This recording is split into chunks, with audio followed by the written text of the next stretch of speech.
Mornings in my house were filled with a quiet so profound that it seemed to press against my skin, leaving me feeling hollow and unseen.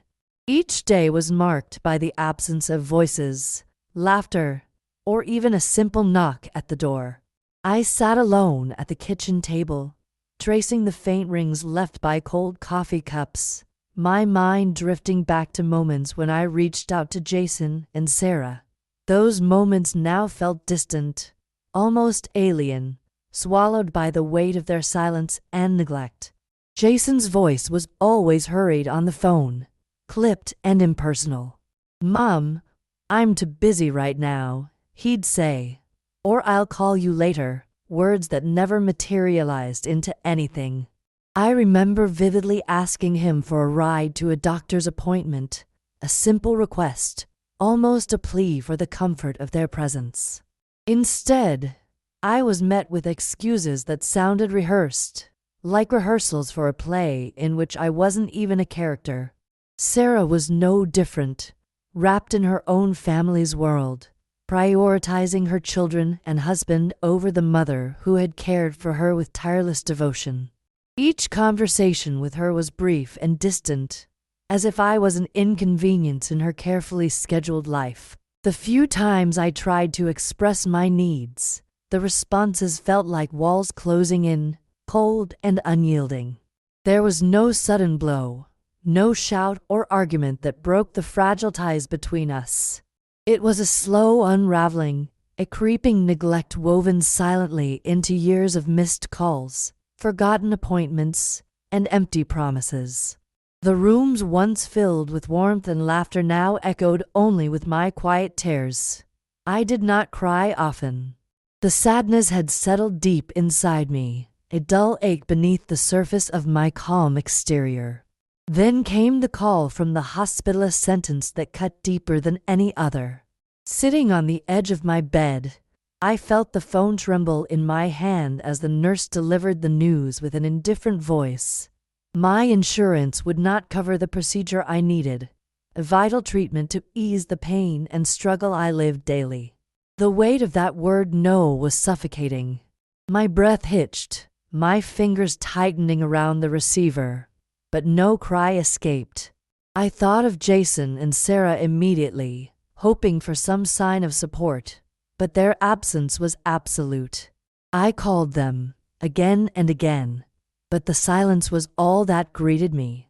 When they did answer, their voices were cool and detached, revealing their true feelings not of concern, but of reluctance, as if I were a burden to be managed rather than a mother deserving of care. This rejection was more than physical denial. It was a profound emotional exile. I understood, finally, that I was no longer the cherished mother they once needed or loved. I was a reminder of obligations they wished to evade. It shattered me, yet beneath the surface, something unexpected stirred a quiet, resolving clarity. I did not let myself drown in despair. The tears had long since dried, leaving behind an ember of strength that flickered, persistent. I slowly shifted from overwhelmed to observant. I watched their behaviors, their silences, their carefully constructed excuses. I catalogued every slight, every dismissive word, storing them not as wounds but as fuel for the change I knew I needed to make.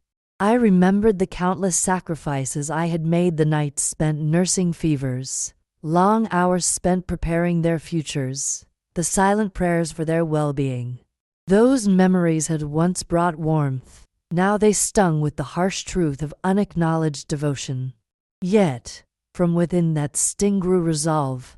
The love I had given freely, the life lessons taught quietly, were not erased by their neglect. They lived in me, fueling a determination to reclaim my dignity and independence. My home, once a place of shared memories and family life, had become a sanctuary of solitude where I learned to listen to my own heartbeat, to appreciate the quiet strength born from years of endurance. Surrounded by fading photographs and empty chairs, I promised myself that no matter how far they pushed me away, I would not vanish quietly into the background of their lives. In the stillness created by their absence, I found a space to breathe and grow. Their betrayal was a harsh tutor, teaching me that the power I sought did not come from their approval but from within myself. The silence that had once suffocated me now became a shield, a forge where I molded a new self, one patient, methodical, and quietly unyielding. It was in that silence that I realized the truth. Sometimes neglect can kindle a fire stronger than any loud confrontation. From the ashes of abandonment, I would rise, not in anger, but with a calm strength that would change everything. The pain was my teacher, the loneliness, my companion. And from these, I would craft a future where I stood at the center unshaken, unbroken, and ready to reclaim what life and love had denied me. In neglect, I found my strength. I did not shout or cry. Instead, I settled into the quiet dimness of my attic, surrounded by relics of a life once filled with laughter and shared moments, now reduced to dusty boxes, faded photographs, and forgotten treasures. The air carried the faint scent of dust and memories, wrapping around me like an old, familiar shawl. Outside, the world moved on, but here, in this small space forgotten by time and by my children, I found room for the thoughts I had long suppressed. At first, I rummaged through the attic aimlessly, hands tracing the edges of worn fabrics and brittle papers. I encountered trinkets from holidays past, small celebrations where love felt whole and vibrant. Each object was a reminder of a time before silence replaced comforting voices. But then, under a pile of moth-eaten blankets, I found it, the painting. Its cracked canvas and faded wooden frame held a strange vitality, as if it bore witness to more than years of neglect. Charles' gift. I barely remembered it being displayed in our living room, overshadowed by more tangible things like appliances and furniture. But he had often spoken of this painting in hushed, reverent tones, an heirloom of sorts, a secret strength concealed from the world.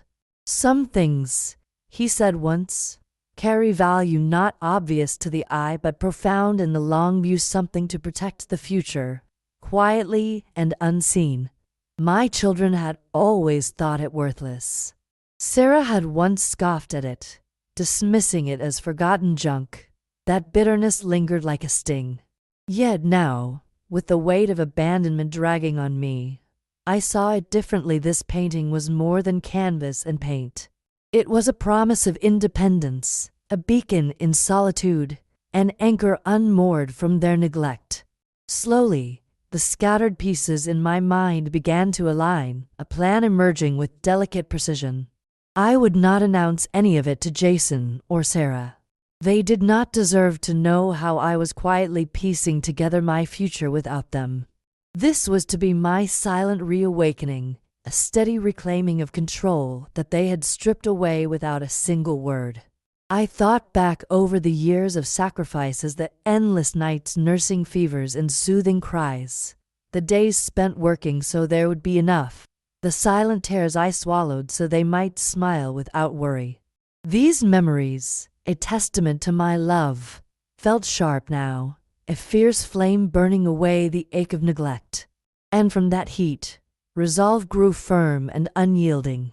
With the painting tucked safely away, the attic became my sanctum.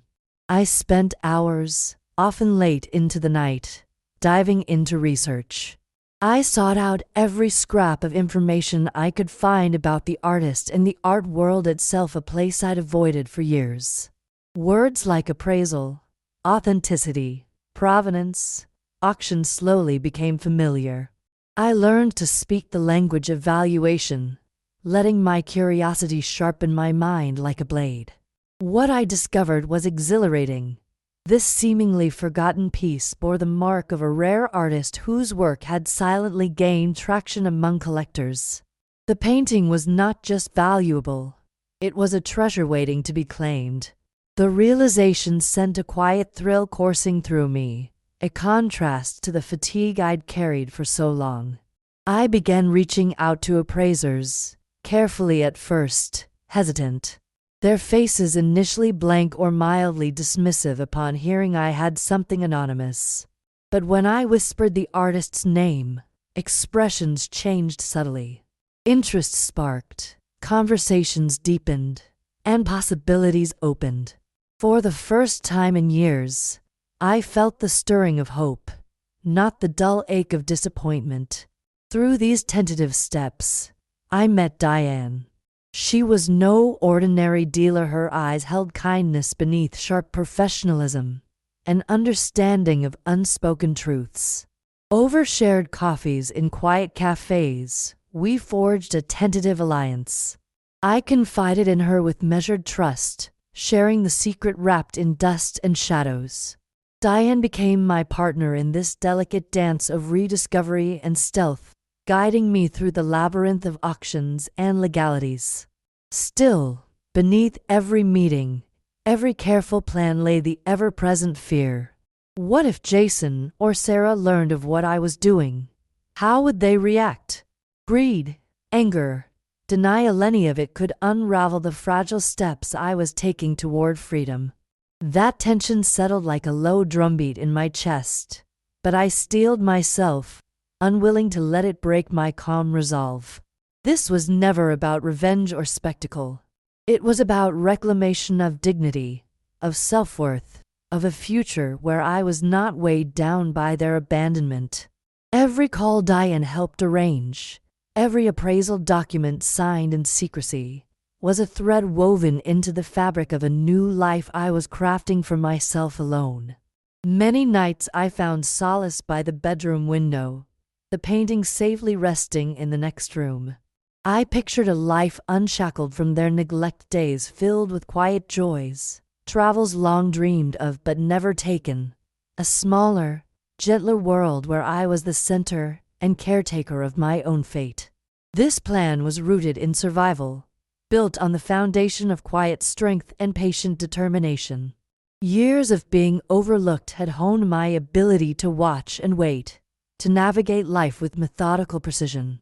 In the stillness of that attic, touched by the soft glow of moonlight, I made an unspoken vow. From this forgotten painting, I would build my liberation. Though they might see me as diminished or invisible, I was growing stronger every day, becoming the woman they never expected. A new story was beginning, quiet but unstoppable. I was no longer the forsaken mother, but a woman rising with deliberate strength, ready to reclaim her life not with noise and clamor, but with the steady power only silence can bring. The day I decided to claim control over my future was a turning point, a blend of quiet fear and unexpected strength. Up until then, my plans had blossomed only in secret, nurtured quietly in the shadows of loneliness. But now, with a steady resolve, I knew it was time to prepare my silent, deliberate path toward freedom. My first task was to learn everything about the painting, its history, its value, its place in a world I barely understood. The realm of art was foreign to me, a world of elegance, mystery, and delicacy. But with Diane by my side, I felt guided and ready. I gathered every piece of paperwork, certificates, letters from Charles, tax records, documents that testified to my undisputed ownership. These papers became my shield, proof that I held a treasure my children ignored. At night, I hid the folder beneath the floorboards in my bedroom, a secret chest that contained my hopes and plans. Diane was more than an art dealer. She became my mentor and ally. Our meetings multiplied, each arranged with care to avoid the prying eyes of Jason and Sarah. They still saw me as a frail relic, a fading figure to be forgotten. But Diane saw the steel beneath my quiet exterior. She introduced me to the nuances of the art market, the silent negotiations, the subtle gestures, the unspoken languages between dealers and collectors. Each lesson strengthened me, sharpening my mind to match my growing confidence. Together we researched potential buyers, seasoned collectors who valued rarity, galleries hungry for stories embedded in brushstrokes. Diane insisted on careful restoration to increase the painting's authenticity and value without compromising its soul.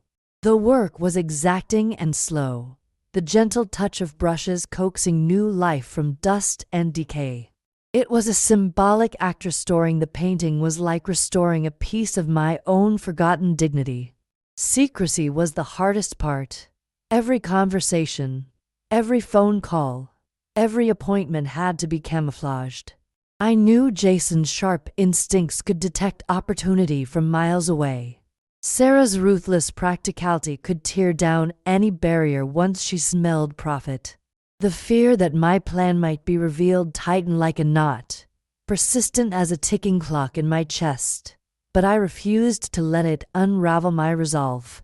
This wasn't about revenge, though sometimes the bitterness whispered in the shadows. It was about reclaiming my dignity, my autonomy, creating a future where I was not merely the forgotten mother, but a woman capable of standing on her own feet. Diane helped weave together every appraisal, every document, every careful decision into a tapestry of independence. I was no longer hiding. I was preparing. On many quiet nights, I found myself by the bedroom window.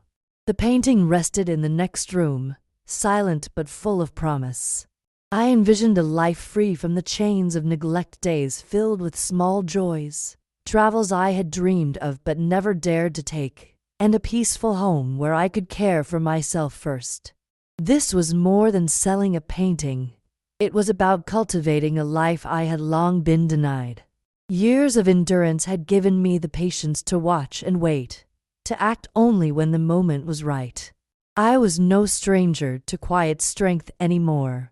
I welcomed the solitude, the stillness, because I had learned it could be a forge where resilience and power were shaped. Then, one day, Diane called unexpectedly, her voice tight with excitement.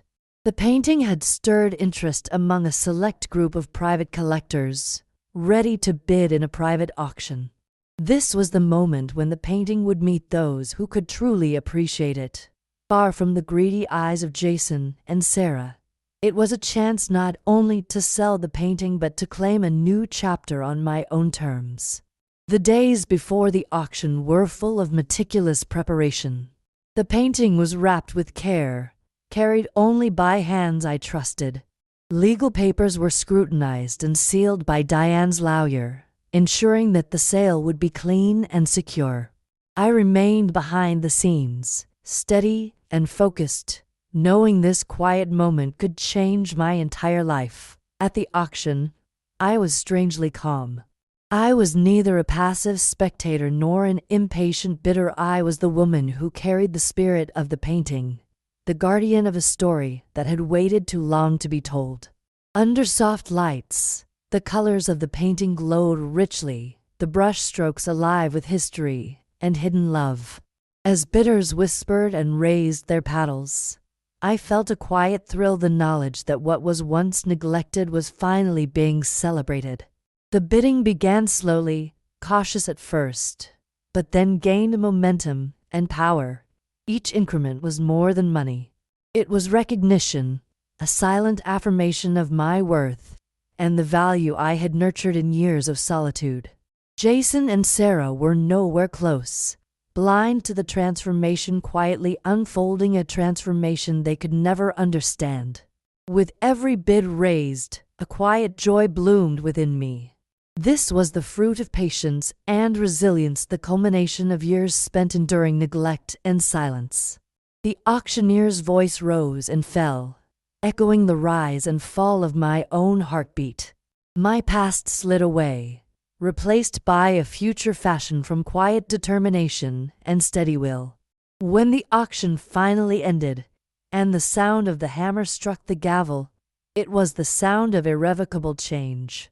This moment was mine, quiet, unassuming, but deeply triumphant. Not for revenge, but for the reclamation of my life, my dignity, my future. I left the auction without fanfare, clutching the quiet power of that sale. The sum was more than money. It was my liberation, my freedom from the shadows of abandonment. Jason and Sarah remained unaware that the mother they pushed away had reclaimed her strength and her story without a word. This was my turning point, the rise from silent neglect to unstoppable strength, the moment where pain birthed power, where a discarded mother became a woman unbreakable, whole, and free. The days that followed the auction unfolded in a pattern unlike any I had known in all those years of quiet struggle. I awoke each morning to a feeling unfamiliar but welcomed the absence of dread, the presence of calm purpose. The $2 million resting quietly in my bank account was more than just money. It was a manifestation of my endurance, a testament to my silent strength, and a promise of a future I had once dared only to imagine. For so long, my house had been a place shadowed by neglect, where each creak and hollow silence whispered of absent love. But now, as I moved through rooms bathed in the warm light of new possibility, the house transformed. It was no longer a reminder of isolation and broken bonds, but a sanctuary where my sovereignty was quietly asserted with every step I took. Legal matters, which I had long postponed out of fatigue and fear, were now confronted with the resolve that had taken root within me. Diane introduced me to a lawyer whose office smelled of old books and quiet authority. There, in a room lined with volumes on law and justice, I revisited the rights I had long forgotten I possessed. Every paper signed, every clause examined, reinforced the armor I was building to protect myself from any claims or disputes Jason or Sarah might attempt. I found, too, that my relationship with my children was no longer defined by their neglect. Jason's visits, as rare as they were reluctant, became moments I met with steady composure rather than yearning or complaint. The day he arrived, his eyes flicked around the familiar yet changed space, searching for weakness, but finding none. "I'm doing fine," I told him softly, meeting his gaze without hesitation. "Everything is under control." His usual smirk faltered, replaced by a flicker of uncertainty. He had come expecting a fragile woman, ripe for manipulation, the image he had cultivated for years, but was met instead with a pillar of quiet resilience. Sarah, ever practical and sharp-edged, followed in her turn.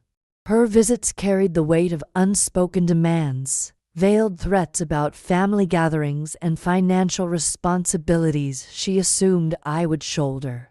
I listened to her calmly, letting her words fall like leaves without reaching me. Their attempts at control were met with my steady refusal, not in anger, but with a composed authority that allowed no room for argument. The atmosphere in the house shifted slowly with those encounters. Spaces once heavy with unspoken pain grew lighter. Photographs, once painful relics of a past marred by absence, now felt like badges of survival.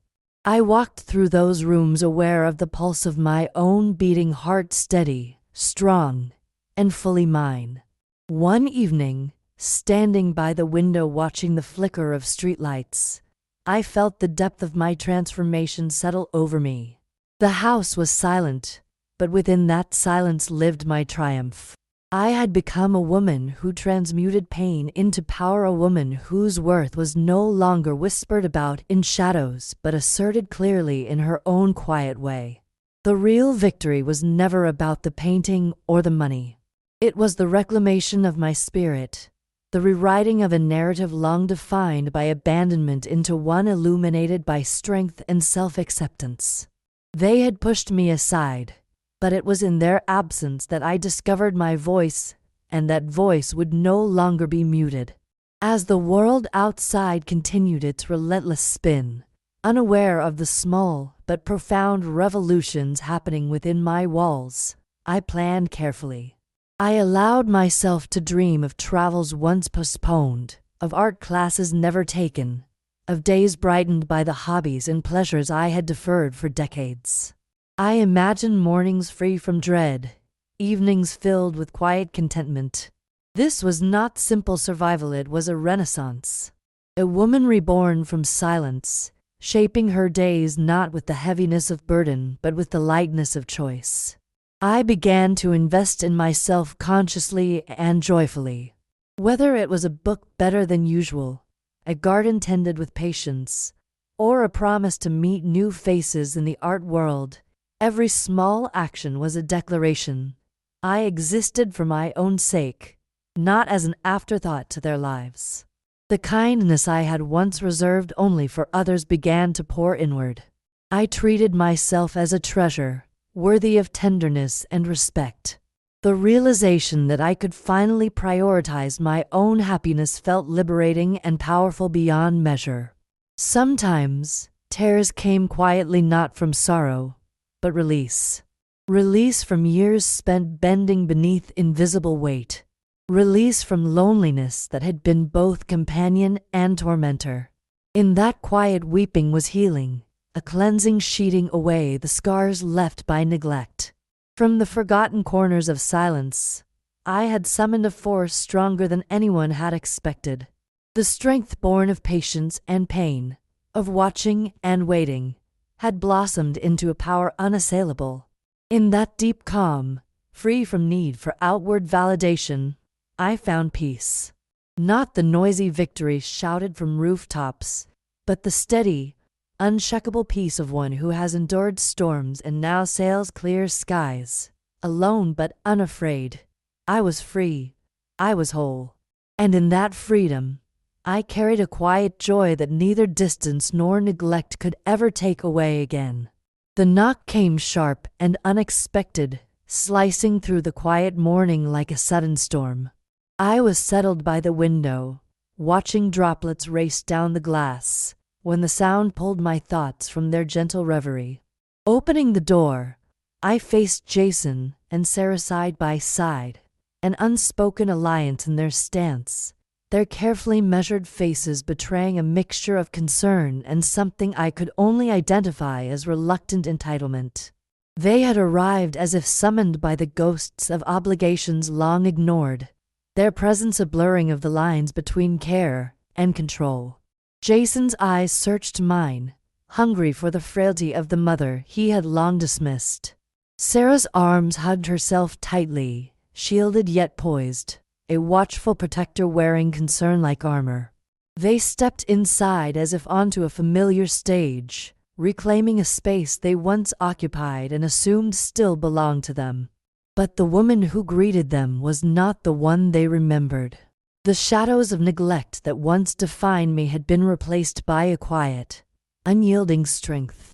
They spoke with practiced caution, questions cloaked in sympathy but sharpened with undercurrents of blame. Hospital visits, lonely nights, unpaid bills. Their accusations drifted like thin veils attempting to mask years of absence. But I met each one with steady calm. My voice, low and unwavering, cut through the room's tension.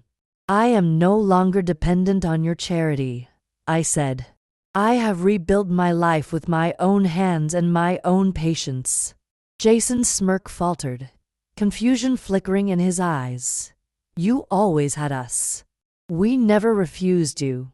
Sarah's gaze narrowed, struggling to reconcile the mother she saw now with the one she thought she knew.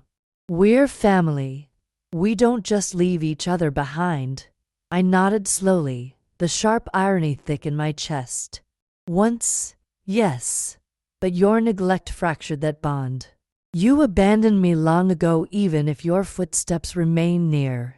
Tension rippled through the room as years of silent hurt and resentment pressed between us like a heavy fog. Yet I anchored myself in the calm truth, refusing to be drawn into the noise of anger or blame. Instead, I let the weight of reality settle, heavy and undeniable.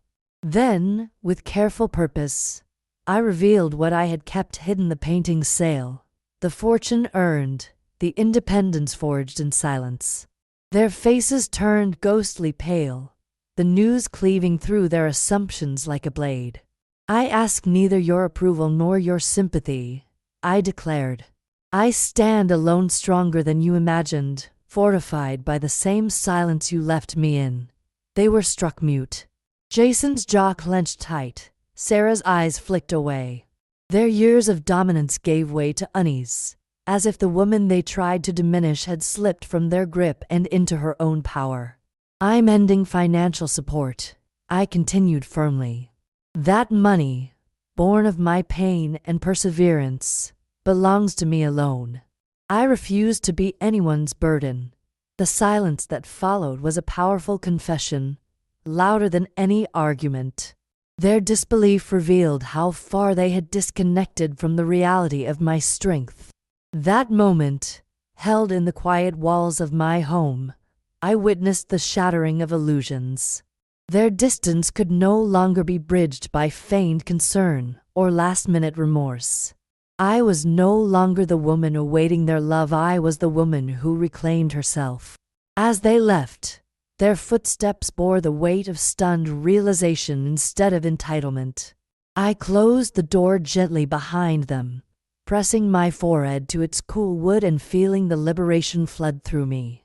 Silence, once my prison, had become my voice. Neglect, once a wound, had transformed into my armor. Walking through the rooms that held memories both painful and precious, I felt the edges of my old wounds soften. They remained, tender reminders of what had passed, but no longer defined me.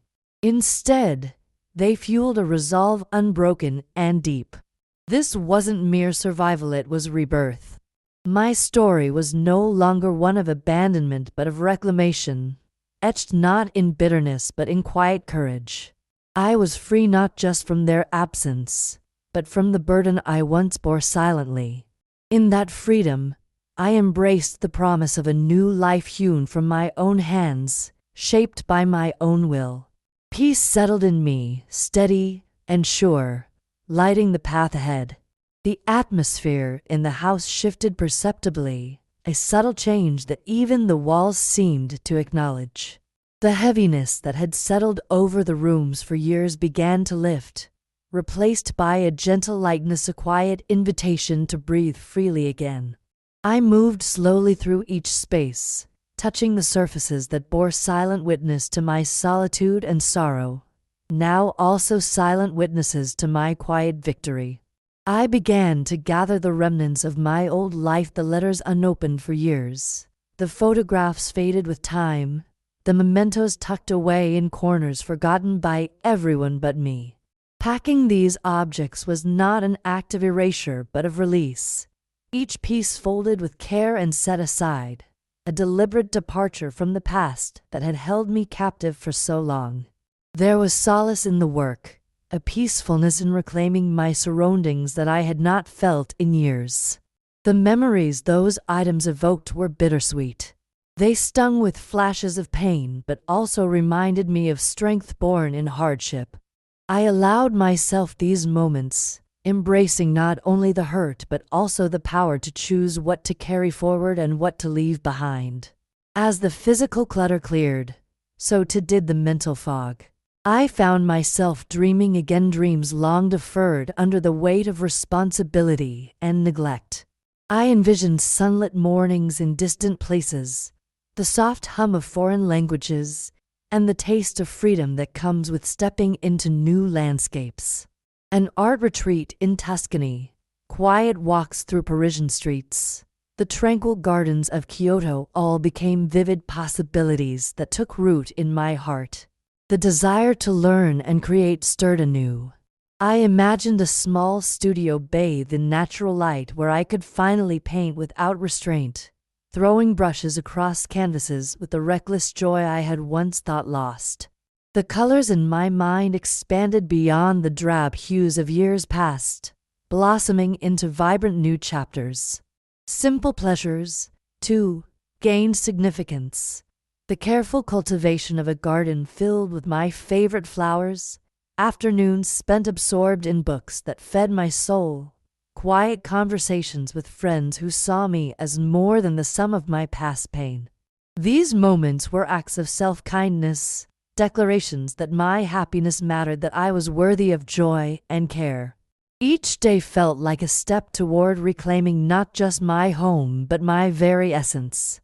The shadow of neglect had lengthened over me for so long, but now, in this new space I was shaping, it receded into the background, its hold loosening with every small act of self-love. Sometimes, in the still hours of the night, tears would come, not tears of sorrow but of release. They fell quietly, cleansing away the weight of loneliness and years of silent endurance. In those private moments, I felt the healing power of letting go, a gentle absolution of the pain etched deep within. From the depths of that solitude rose a strength unanticipated by those who had cast me aside. It was a quiet power, born of patient endurance and unwavering hope, growing steadily until it could no longer be contained. This strength was mine, unyielding and serene, needing no validation from the outside world.